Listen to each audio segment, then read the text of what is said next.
नाज़िन आवाज़ न्यूज़ में भलीकार आया संझा सैयद आया बिशारत सुमरो हलंदासीं हेडलाइन पर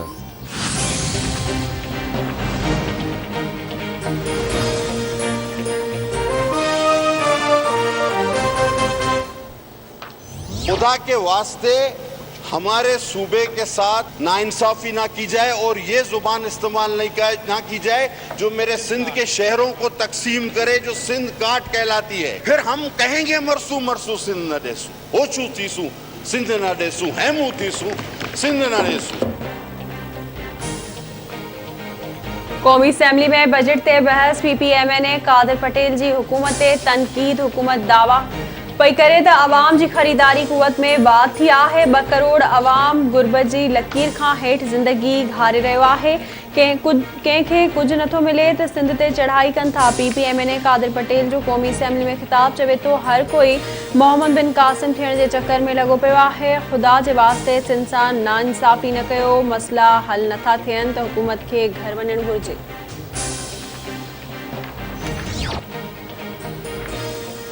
सिंध हुकूमत पारां आचर ते वैक्सीनेशन सेंटर बंद रखण जो फ़ैसिलो। वॾे वज़ीर सैयद मुराद अली शाह जी सदारत हेठि कोरोना टास्क फोर्स जो इजलास। दरगाहूं ऐं पार्क्स 28 जून खां खोलण जो बि फ़ैसिलो।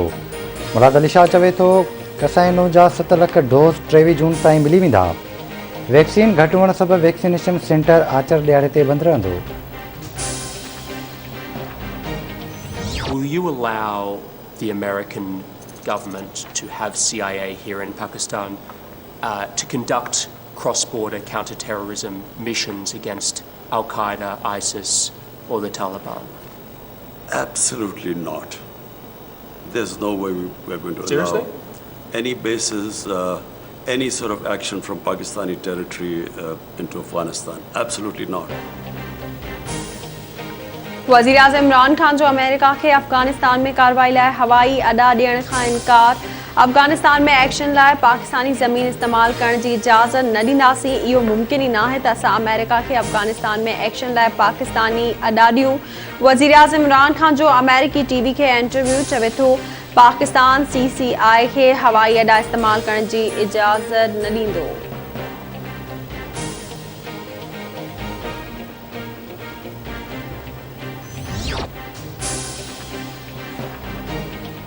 बलूचिस्तान असेंबली में डफेड़ सुठो सोन न आहे। असेंबली मेंबरनि जूं महिरमियूं ख़त्म कयूं वञनि। हुकूमत मेंबरनि सां ॻाल्हाए लठबाज़ी मसइले जो हल न आहे। पहिरियां क़ौमी असेंबली में गैर जमहूरी रवैयो अख़्तियार कयो वियो। हुकूमत जमहूरी एहतजाज खे ज़ाती दुश्मनी बणायो। हाणे उहो ई रवैयो बलूचिस्तान असेंबली में नज़र अचे पियो। मुख़ालिफ़ धुर अॻुवान शहबाज़ शरीफ़ जो बयानु चवे थो मेंबरनि ते तशदुद मज़म्मत जो अमल आहे।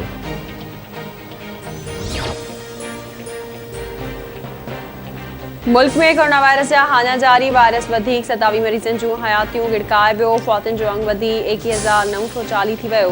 NCOC मूजिबि गुज़िरियल 24 कलाकनि दौरान 991 नवां केस रिपोर्ट। मजमूई अंग 9,17,218 थी वियो। हिन वक़्त ताईं 8,89,787 मरीज़ वायरस खे शिकस्त ॾेई सिहतयाब थी चुका। कोरोना वायरस जे हाकारी केस जी शरह 2.14% रही।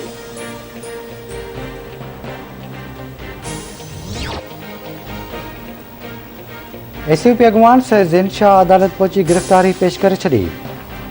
सैयद ज़ैन शाह बैरिया टाउन केस में ज़मानत बदिरां ATC में गिरफ़्तारी ॾिनी। अदालत सैयद ज़ैन शाह खे सेंट्रल जेल मोकिलण जो हुकुम ॾेई छॾियो। ACP अॻुवान ज़ैन शाह चवे थो कूड़नि केसनि में ज़मानत नथो करणु चाहियां।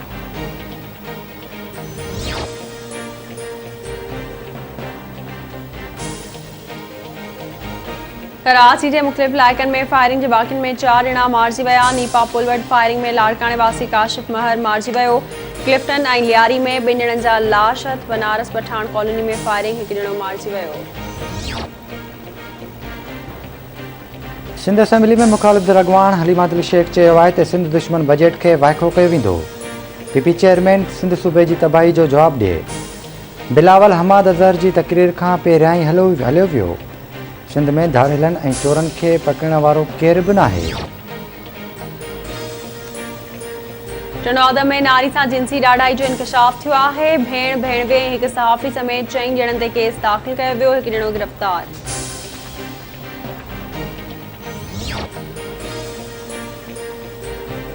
उबावड़ोवासी हाई स्कूल जो उस्ताद सनाउल्ला मेमन सादिकाबाद में अगवा धाड़ेरनि पारां ड्राइवर के मारकोटाबाद रस्ते में छॾे ॾिनो।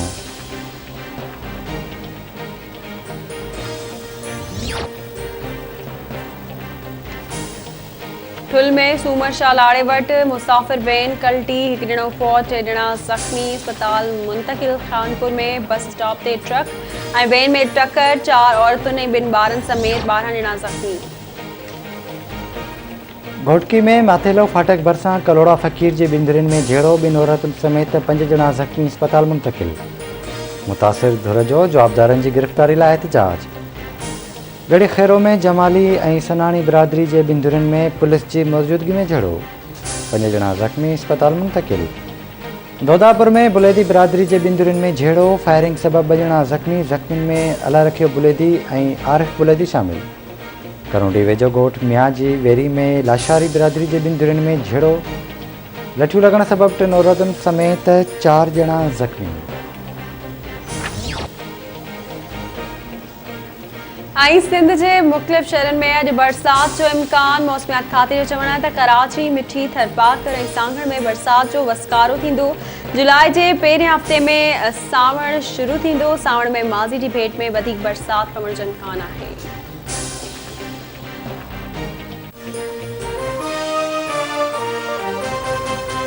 This